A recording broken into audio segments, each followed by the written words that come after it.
جی اسد، بالکل 35 روز کی بندش کے بعد آج جو وفاقی ملازمین ہیں 8 لاکھ وفاقی ملازمین وہ اپنے کاموں پر واپس جا رہے ہیں، لیکن واشنگٹن میں ابھی بھی غیر یقینی صورتحال ہے۔ امریکہ کے صدر ڈونلڈ ٹرمپ نے وال اسٹریٹ جرنل کو ایک انٹرویو میں کہا ہے کہ کانگریس میں سرحدی دیوار کے حوالے سے کسی نتیجے پر پہنچنے کے جو امکانات ہیں وہ 50% سے بھی کم ہیں، اب جبکہ کانگریس کے پاس صرف 3 ہفتے باقی رہ گئے ہیں کہ وہ اس معاملے پر کسی نتیجے پر پہنچیں، لیکن جو دونوں جماعتیں ہیں ان کے درمیان ابھی بھی سرحدی سیکیورٹی کے حوالے سے اختلاف پایا جاتا ہے اور وہ دونوں اپنے موقف پر بھی قائم ہیں۔ مزید جانتے ہیں اس رپورٹ میں۔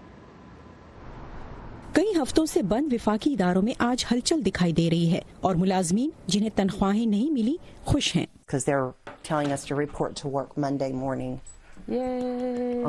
جزوی شٹ ڈاؤن اگرچہ ختم ہو چکا ہے لیکن دونوں جماعتوں کے درمیان اختلافات ابھی بھی ہیں۔ صدر ڈونلڈ ٹرمپ نے زور دیا ہے کہ وہ میکسیکو کے ساتھ سرحد پر دیوار بنانے سے پیچھے نہیں ہٹے۔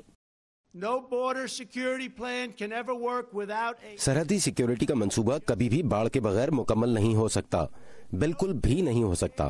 اگر ہم کانگریس کے ساتھ ایک شفاف ڈیل نہیں کر پاتے، حکومت یا تو 15 فروری کو ایک بار پھر بند ہوگی یا پھر اس ایمرجنسی سے نمٹنے میں وہ اختیارات استعمال کروں گا جو امریکی قانون اور آئین مجھے دیتے ہیں۔ ڈیموکریٹس نے ایک بار پھر صدر اور ریپبلکن قانون سازوں کے ساتھ سرحدی سیکیورٹی پر مذاکرات کرنے کا عہد کیا ہے۔ ان کا کہنا ہے کہ صدر کی دیوار کی تعمیر کے مطالبے کے سوا وہ وسائل سے متعلق ہر طرح کی مدد فراہم کرنے کے لیے تیار ہیں۔ میں دیوار کی تعمیر کی فنڈنگ کی حمایت نہیں کرتا، لیکن میں سرحدی سیکیورٹی کے حق میں ہوں۔ اور امریکہ بھر میں لوگ اس معاملے پر اپنی رائے دے رہے ہیں۔ امید ہے صدر ٹرمپ اپنی بات پر قائم رہیں گے اور دیوار تعمیر ہو جائے۔ میں ایریزونا میں رہتا ہوں اور اس راستے سے بہت سارے غیر قانونی تارکین وطن آتے ہیں۔ ہم سرحدی دیوار کی مخالفت کرتے ہیں، یہ دیوار نفرت کی ایک علامت ہے۔ صدر ٹرمپ نے خبردار کیا ہے کہ اگر ڈیموکریٹس کے ساتھ مذاکرات ناکام ہوتے ہیں تو وہ کانگریس کو بائی پاس کر کے ایمرجنسی نافذ کریں گے اور سرحدی بار تعمیر کرنے کا حکم دیں گے۔